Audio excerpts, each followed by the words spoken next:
still empty 5 minutes ago.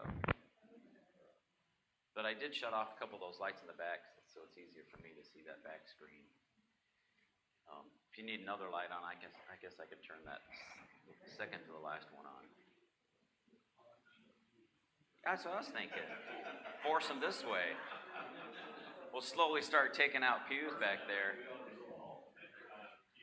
Remember we did that at Hespa. We just took out the back 2 or 3 rows. Yeah. It did. It gave us room to walk. Let's start with a word of prayer. Our Father in heaven, we so humbly come before you today. We offer up thanksgiving for this blessed day you have given us, for this opportunity we all have this morning to gather together to study your word, to worship you, and to remember your Son, Jesus Christ. Be with us as we study your word today, that we make it applicable to us, and that we will glean from it as much as we can. Thank you for all the blessings that we have spiritually in your Son's name. Amen. All right, if you would turn to Exodus chapter 1. Excited about starting Exodus. It's always fun to study this book.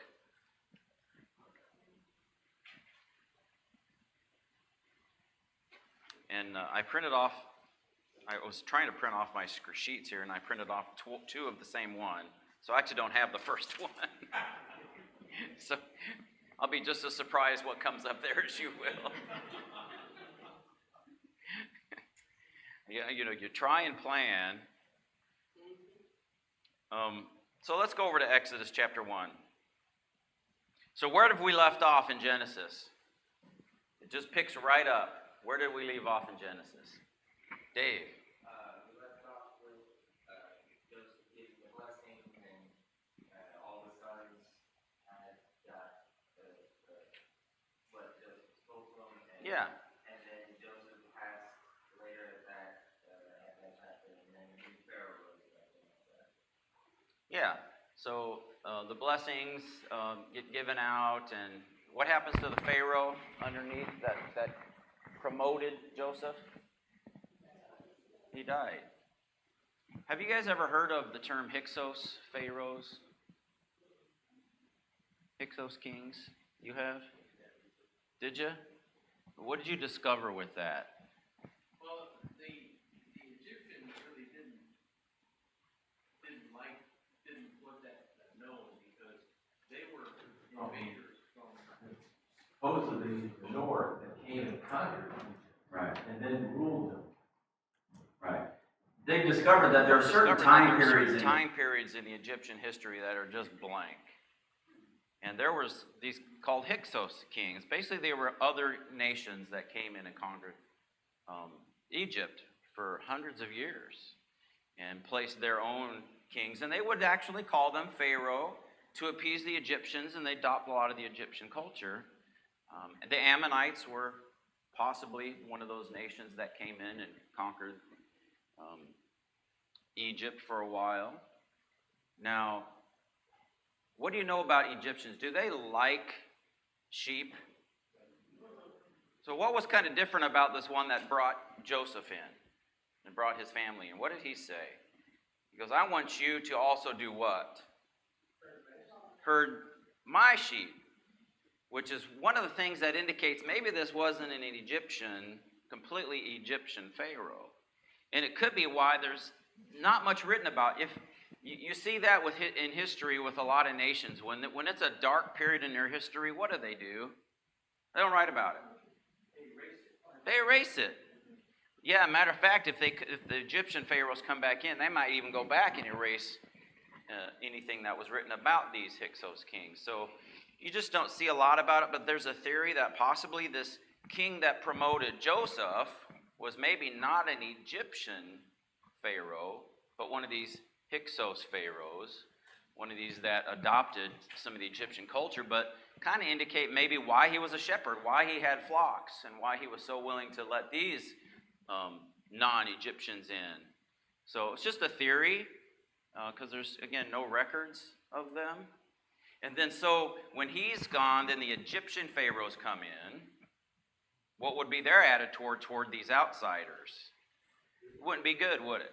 So it kind of makes sense, some of the things that I studied and that you were reading as well, that possibly this initial king, at least, was one of these Hyksos kings, was not a true Egyptian.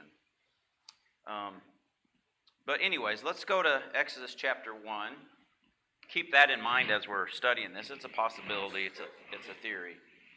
Now, these are the names of the sons of Israel who came in Egypt and Jacob. Who wants to name me all 12 real quick? Go ahead, Karen.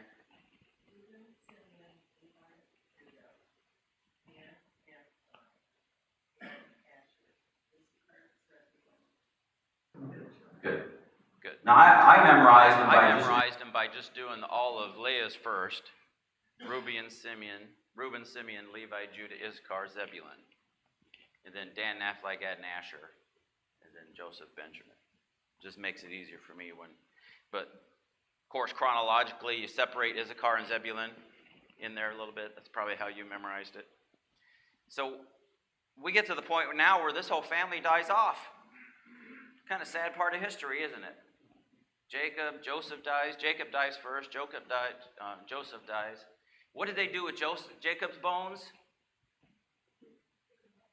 Jacob actually requested, hey, I want you to take me, as soon as I die, I want you to take me there. But what did Joseph request? When you leave. Yeah. He knew they were going to leave, right. Maybe Jacob had a different theory on that. Two differences between Jacob and Joseph. And so it was a while before Joseph's bones made it to the land of Canaan. And bones were important back then, where you were buried. So, Joseph made sure that they were going to take care of that for him. In verse 5, all the persons who came from the loins of Jacob were 70 in number. Now, some use 75, right? Well, who would that include, maybe? Joseph and his that were already there. His sons that were already there, so why was he in 70 or 75? So Joseph died, all his brothers, and all that generation. But the sons of Israel were fruitful and increased greatly and multiplied and became exceedingly mighty. Get into my screen here. Joseph and his 12 sons died. I wrote this down because notice how many times can you say the same thing over again, right? It's for emphasis. They were fruitful. They multiplied. Isn't that the same thing? But they grew exceedingly mighty, and the land was filled with them. That indicates that God was with them. God was with them. And I think about that actually with all, not even just the sons of Israel, but when you look at the other nations, the Ammonites, the Moabites, they were all descendants of the same clan, weren't they? And God seemed to multiply all of them. I mean, they were all descendants of, who am I thinking of? Isaac, right? The Ammonites. So there was a new king over Egypt who did not know Joseph. And that's what I was thinking, maybe now, possibly an Egyptian king came in. Because we know they did eventually take back over and started rewriting their history. But there was about a 200-year gap where you don't see anything written in Egypt. So why was the king of Egypt afraid of the Israelites now? He had lived with them for probably generations, at least one or two generations probably. Why would the king now be afraid of them? Because they had multiplied so much, he was afraid that they'd rise and take over. Or Yeah. go to war with, if somebody else came to war, they would side with them. He wasn't even afraid that they would do it themselves. They would do it themselves. Because they weren't prepared for war, and he knew that. Right? They didn't have weapons. They weren't trained. But what might happen? They would join, right, with an enemy. And of course, an enemy could train them, and there's power in numbers, and that's what he was afraid of. So that they would join their enemies and fight against us. But there's another thing it mentioned.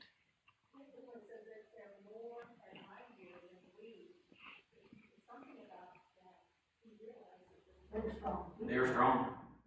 They were laborers And the there whole were life. more. So, in numbers, they had it over the Egyptians. Can you imagine a little boy growing up building bricks and moving bricks his whole life?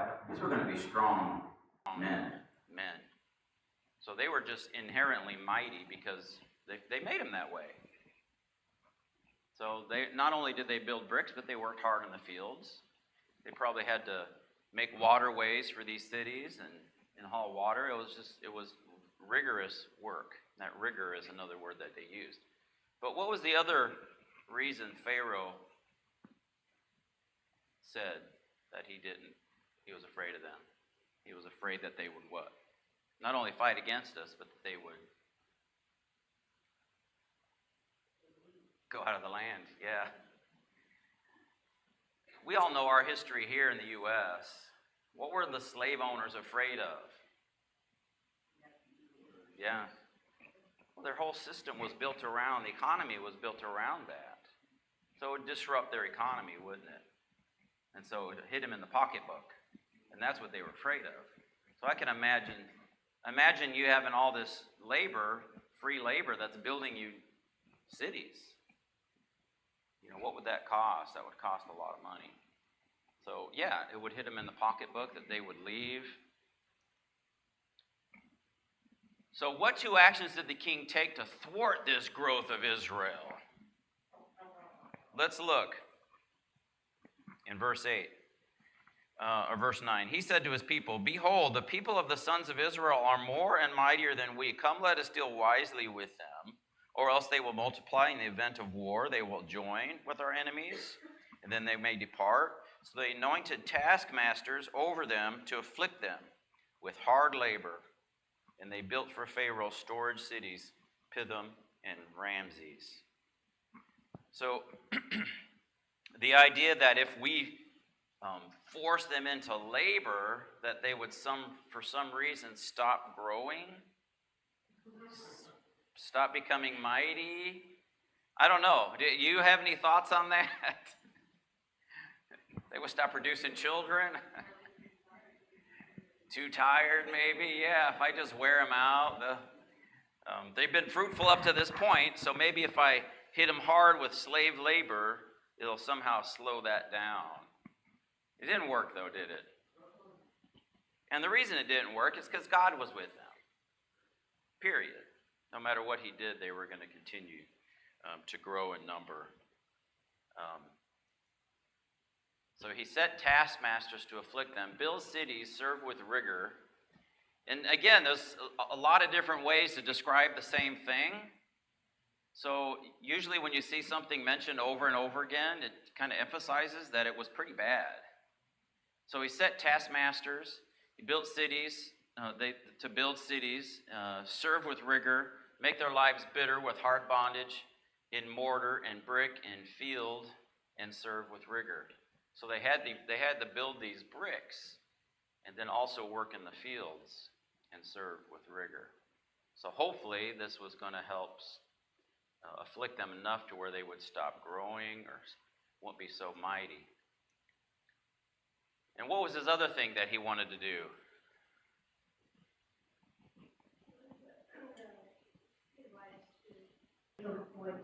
Right. Cut them off at the source. That made a little more sense, right? That made a little more sense. I don't know, in my opinion, if you're afraid of these people, don't make them mad at you. Just makes sense, right? But this is how the world thinks. You know, it doesn't make any sense. That's why Christianity is so nice, because it's all about love. So Shirpa or Shifra and Puah were the two midwives. So he went to them and said, "Hey, I need you to, when you go into the fields or when you go into to midwife these women, if they're boys, kill them." And how did they respond? The Hebrew women are more. Well, that was their excuse later, but what did they do? They let the boys live. They let them live. Right. Because they feared God. Right. Because they feared God. They were more afraid of God than they were of Pharaoh.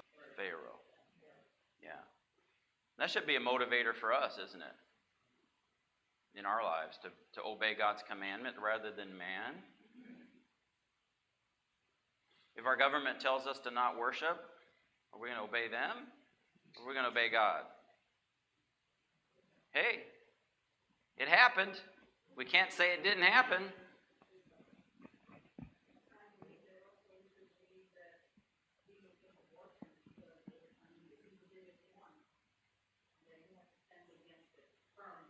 Yeah.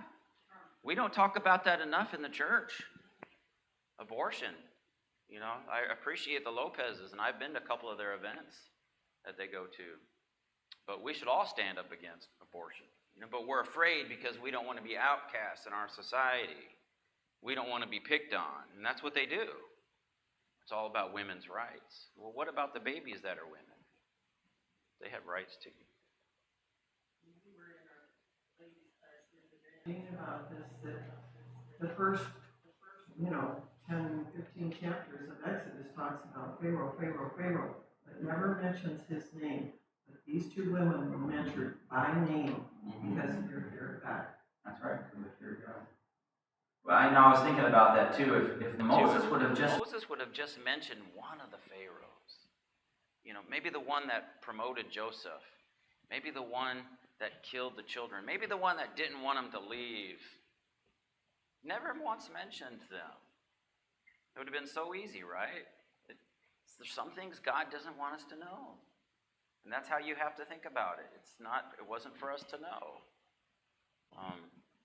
So these two ladies decided to go against the king.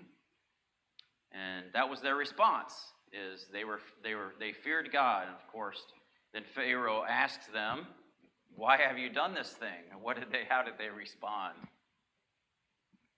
By the time that they get there, the babies are already. Yeah. They're more rigorous than the Egyptian women. It might have been a little white lie, right?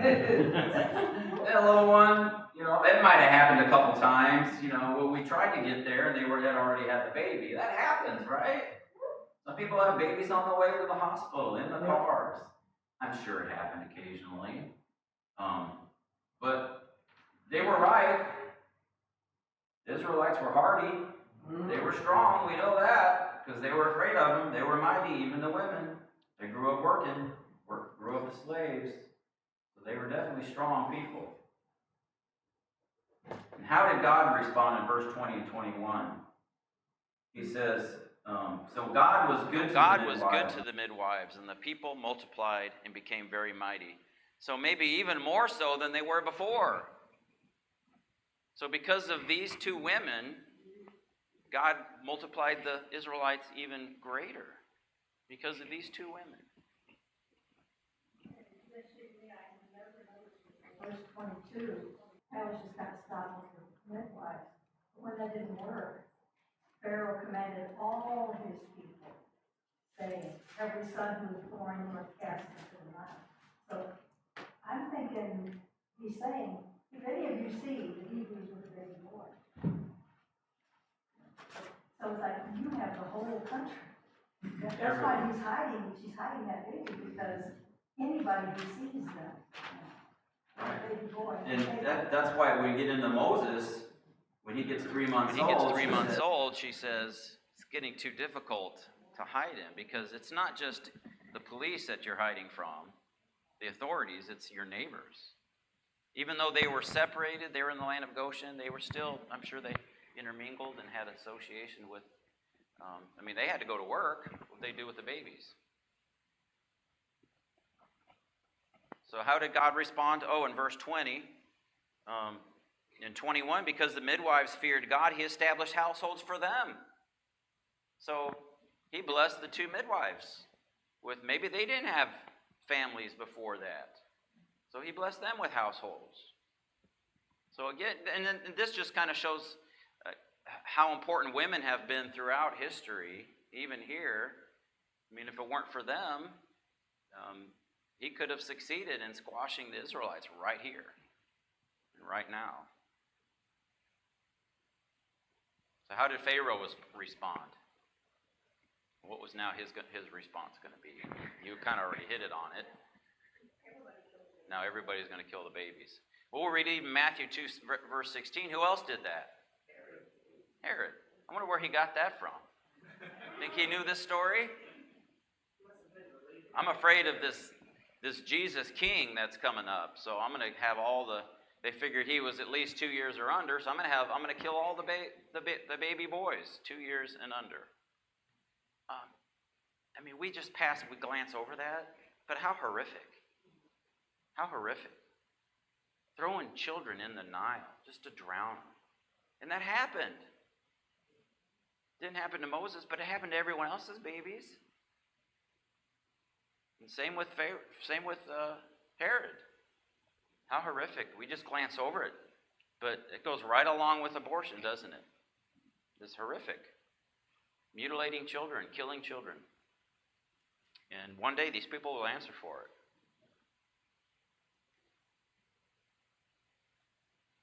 Giving birth. This is how they did it.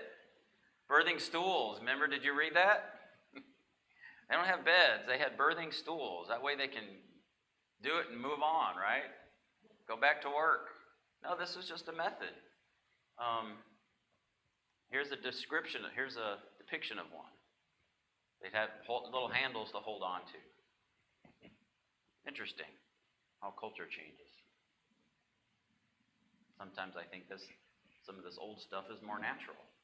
The way we do it is more barbaric. Yeah? That's good. Yeah. Steve, yeah? Nice. Right. Right. Makes sense. See, we think we're so smart now. We actually get dumber as we get older.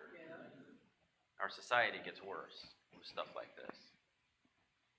I can go on and on, but I won't. Yeah, it is. The Nile. I threw this picture up because, when we're talking about the Israelites and how they had to make brick and mortar, and they would get the mud from the overflow of the Nile. When the Nile would flood and it would recede, the mud that was left over was the mud that they would use to make the bricks. And this is kind of an indicator. It shows you how much it floods. That's a modern picture of the Nile flooding. And here's actually a modern picture of a slave making bricks. A modern slave making bricks. So they would have a form. They would mix the mud with straw. And they would put it in the form and let it bake in the sun. What I read is, I'm not sure the time frame, but one slave should make close to 2,000 bricks. Yeah, I'm not sure what the time frame of that was. Day? I'm not sure. But there was a story about one slave only making 1,300 and got in trouble for it. That reminds me of Elf. You see the movie Elf? When he was he was in the toy shop making toys, and he couldn't keep up with all the other elves. But this is an example of what maybe one of the brick with straw looked like. And you had a really good picture from the museum. Yeah, Oriental, right from Chicago. Yeah, the Oriental Museum in Chicago actually has. They've got a mold from Egypt from this very time frame. And little tools, a wooden mold, brick mold, and tools, and they say it's exactly from this time frame. Yeah. I'll jump ahead, but the reason that they have straw is it's kind of like rebar Yeah. in concrete. It helps make the structure strong, and it helps it dry faster. Right. If they don't have the straw in there, it would take a lot longer to dry, and it would be softer and it would be crumbled. Have a strong structure. Yeah, hold it together. Doesn't the rebar also help with expansion and heat? Yeah. So it helps it maintain its structure better. Yeah, but that's the reason for the straw. Thank you. I don't know if you can see this. You can see this, but so we're talking up here. Here's the cities that they built, Pithom and Ramses. And then here's Goshen. If you see the Nile here, look how these tributaries come out. This would have been very fertile ground. And look where they put Goshen. So he gave them very good land. He didn't stick them out here in the desert. He put them up here where they would have very fertile ground. Now, what's so significant about Giza? Pyramids, right? Do you think the Egyptians built the pyramids? Who thinks the Israelites built the pyramids? Anybody? No?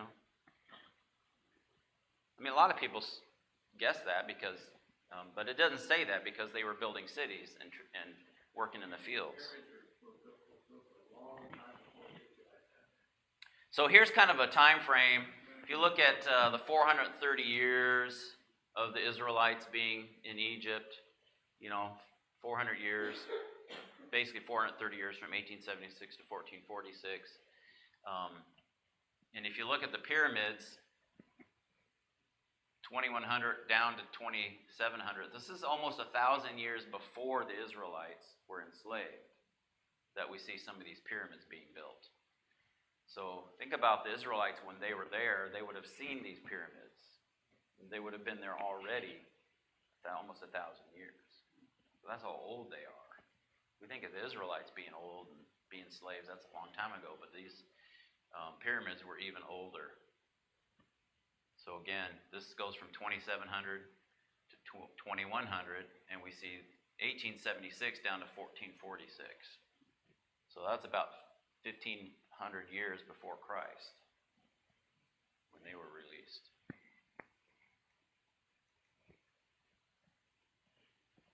All right, let's go over to chapter 2. Story of baby Moses. Who wants to give me a quick little overview of what happened with the story of baby Moses? Pharaoh wanted to kill the babies, right? So how did Moses get saved?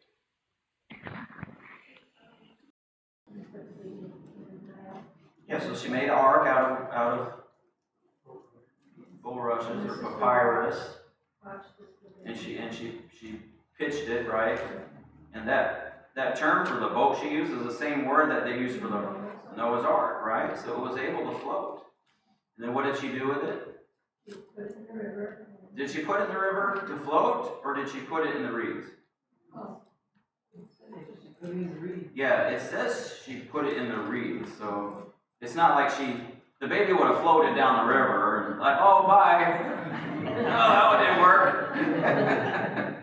But I mean, if it was your baby, you want to make sure that the baby's not going to float down the river, right? So you're going to put it in a spot, riverside, so you would make sure one thing, the baby would be safe and not float away, and also the second part was that she'd be able to watch her, and then someone would find her. Who?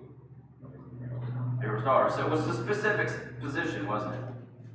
So they knew where Pharaoh's daughter. So no one else in the country could find this baby, and that baby would live, right? But she knew something about Pharaoh's daughter. She had to.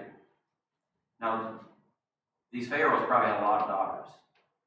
But I'm thinking she probably knew this one, and maybe knew this one's heart, and maybe she was a kind person, and I don't know. I just have that, my guesstimation is that she kind of knew where to put the baby, and that she knew a little bit about this daughter.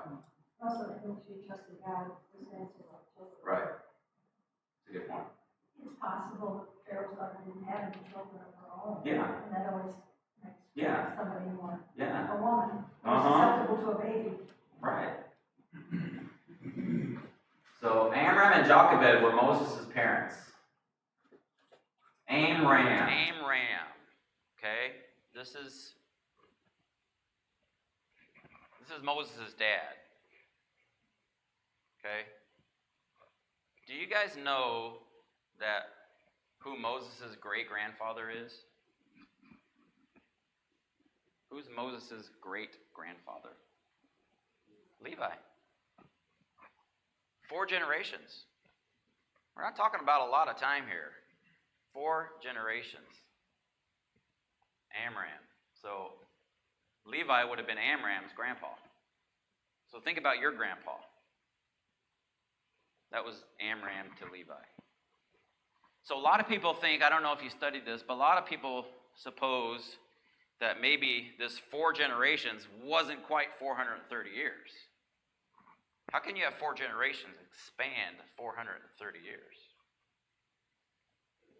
They lived a long time, right? They lived a long time. But the other explanation, I don't know if you guys doing your research on this, the other explanation is if you go over to Galatians chapter 3, when it talks about the 430 years, and Paul mentions Abraham to the Exodus as the 430 years. So it's another theory out there that when Paul talks about it, he talks about Abraham all the way to the Exodus being the 430 years. And so theoretically, the Israelites were only like 215 years of that, if you figure out the time frame there. So it would have been only 215 years of slavery or being in Egypt, which makes more sense with only 4 generations.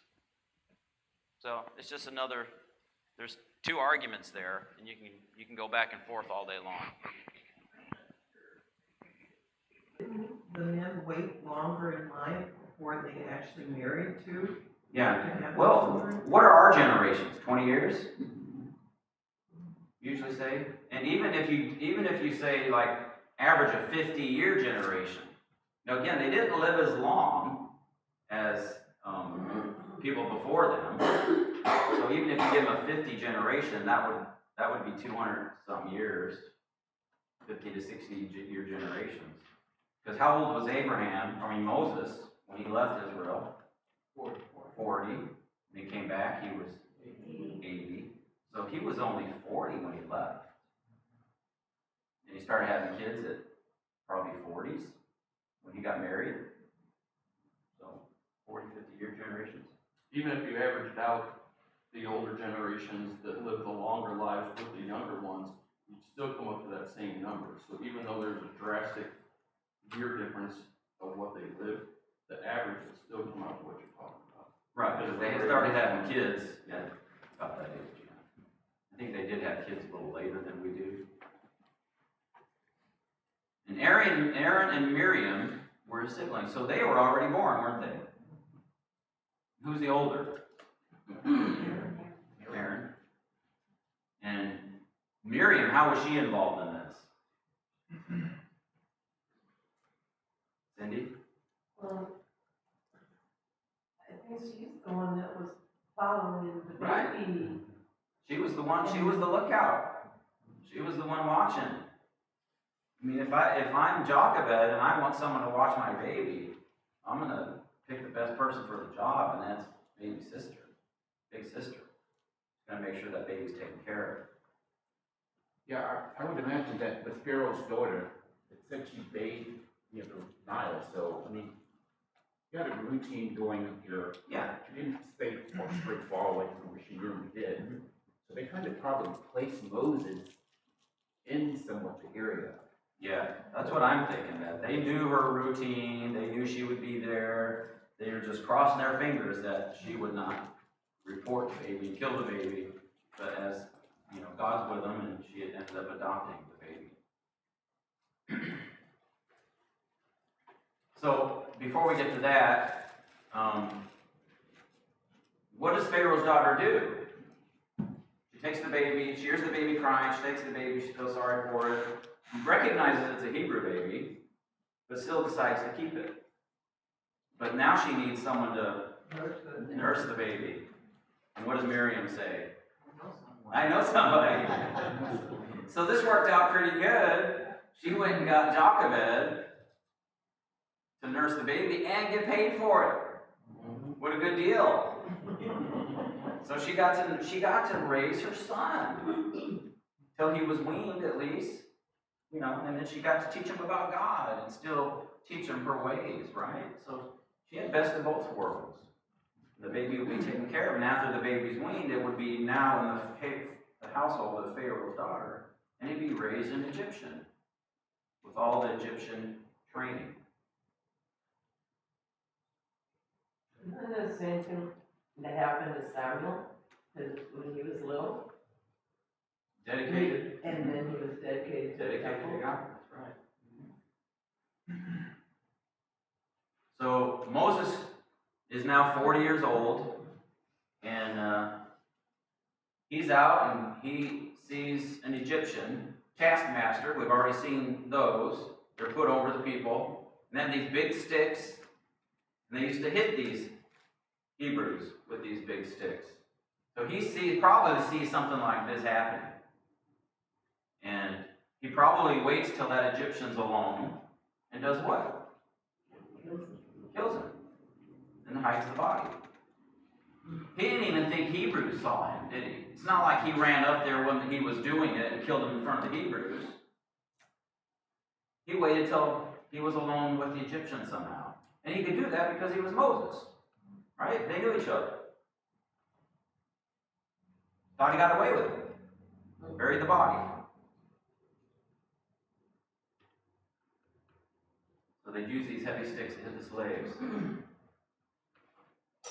So Moses was overzealous, wasn't he? Dan, what was that verse you read to me the other day? About Moses being their leader, thinking he's their leader. Was it in Acts? Yeah, find that for me and read that. But Moses was overzealous, and I really think this is interesting contrast to Moses now from the Moses from 40 years from now.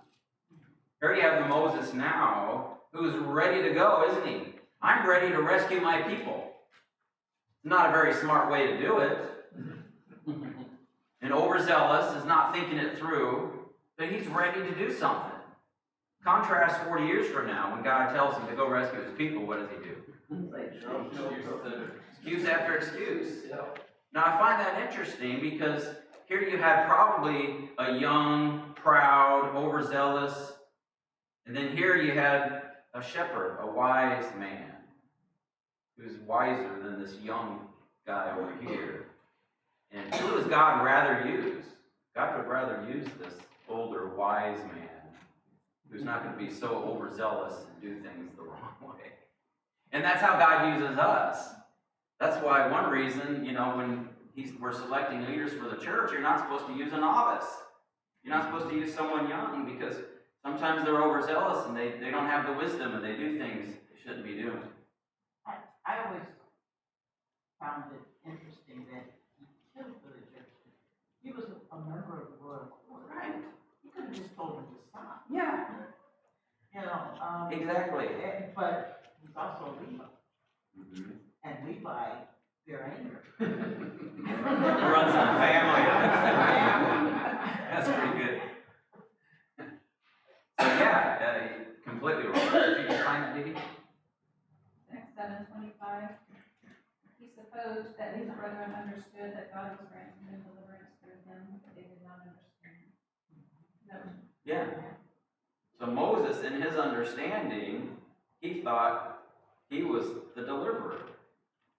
And that he's doing something now. And didn't really think it through, what he was doing. And like I said, I don't know how this was supposed to help them. Killing one Egyptian. Not very smart. The next day Moses saw two Hebrews fighting and asked the one who had started the fight, "Why are you hitting your other Hebrew?" So it's not enough that he was upset at the Egyptian beating the Hebrew. Now, why are you guys fighting? Why are you fighting amongst yourselves, Shouldn't you be fighting against the Egyptians? We need to rise, that's his attitude. We need to rise up against these people. You guys are fighting each other. But he was frustrated with them. And they said, Yeah, I think that God has that fight, and that same idea when brethren fight amongst themselves. Yeah. Why are you fighting against your brethren? right. No, we shouldn't. So the Hebrew said, "Who made you ruler and judge over us? Will you kill me as you did the Egyptian yesterday?" So he was exposed. They saw him. Thought he was getting away with something. Pharaoh sought to kill Moses at that point, so he had to flee. Moses sat by the well. When he went over to Midian, he sat by a well, and he met the 7 daughters of Reuel, who was a priest of Midian. Moses married Zipporah and had a son, Gershom. and was a stranger in a foreign land. So here's a map of where Moses went to. So he's up here in Goshen and goes all the way to Midian. This is Midian here. Now Midian actually was probably on both sides of this Gulf of Agrabah. A lot of people say this was probably Mount Sinai here. He was very familiar with this territory. Some people think that maybe he was still on this side of the Gulf of Agrabah, where the Midianites were, but this was their territory over here. So we kind of get a sense of where Moses would have fled to. So, and how far is this from Ramses all the way down to here? Think about driving to Indianapolis. Maybe a little farther to get here than would be to Indianapolis. So it's a long ways. It's not like he's going to have anyone chasing him down anytime soon, because that's a long trip in a walking or in a chariot. Won't be chasing him down. But that's a long ways to go. So he fled quite a long ways to get away from them. So what happens at the well? He gets there, he meets these 7 daughters, and what happens to them regularly? They get there, they fill up their pails of water, and they're ready to feed their flocks or do whatever they got to do. And then what happens? Happened all the time. The shepherds take the water from them. Yeah, these really nice young men come along. These nice shepherds come along and just take all that water from these ladies regularly. Because rule even says when they come back, how come you're here so early today? Well, we didn't have to feed water twice. Because this fine young Egyptian, they called him, he looked like an Egyptian because he was raised in Pharaoh's house. This fine young Egyptian saved our lives. And there's that overzealous. He was a Levi. You weren't going to mess with Moses when he was 40, I'm telling you. He probably whooped the tar out of these shepherds. I just got done killing an Egyptian. I ain't afraid to whoop you dumb shepherds. At least he's had some courtesy to these women. So he saw that they were being mistreated and rescued them. So they didn't have to do twice the work that they always did. So they went back home to Rule, and they told Dad the story. He goes, well, where is this young man? Oh, we'll go get him. So they brought him. And he ended up staying and marrying one of the daughters, Zipporah, and had a son, Gershom, whose name means stranger in a foreign land. Again, another picture of Midian in the area of Goshen.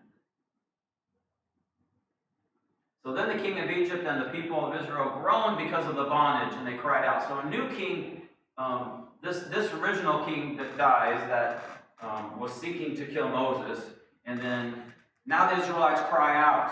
Why would they cry out now? Why not before? I thought that was interesting. Why are they crying out now? Well, maybe there's a chance, right? There's a new Pharaoh. Maybe there's a chance we can get away from this guy. So it's a good chance now we should cry out to God. Now maybe something different will happen. So that's what they were thinking. Why did the Israelites groan after the death of Pharaoh? And that's probably the only thing I can think of is the situation has changed. And maybe God will hear them now. What 4 things did God do after hearing the Israelites groan? God did 4 things. He heard their groanings. He remembered his covenant. He looked upon the children of Israel, and he acknowledged them. The 4 things God did there. And you think about when we pray to God, when we make supplications to God, God does all 4 of those things for us. He looks upon, he hears our groaning. He remembers his promises to us. He looks upon us. And that looking upon you, to me, is like when Jesus looked upon Jerusalem. When Jesus looked out upon Jerusalem, he felt compassion for him, didn't he? And I think that's God looking upon Israel and feeling compassion for them and acknowledging them. And the Israelites, this is the last point I want to make, the Israelites flourished under extreme bondage just as the New Testament Christians grew under persecution. James 1:2-5, we grow when we face trials and remain faithful. My brethren, count it all joy when you fall into various trials, knowing that the testing of your faith produces patience. But let patience have its perfect work, that you may be perfect and complete, lacking nothing. If any of you lacks wisdom, let him ask. God who gives all liberally without reproach, and it will be given him. So when we face trials and we don't lose faith, God grants us wisdom. And sometimes all we have to do is ask for that wisdom. That's that idea of Moses younger versus Moses older. He didn't have the wisdom when he was younger. He wasn't ready to lead the children. And as we get older, we face trials, we should gain that wisdom. That's where this patience and wisdom comes in. We face these trials, and we grow that way, just like the Israelites grew. Our final comment. 2 Chronicles 7:14, and it says, "If my people who are called by my name will humble themselves and pray and seek my face, and turn from their wicked ways, then I will hear from heaven and forgive their sins and heal their land."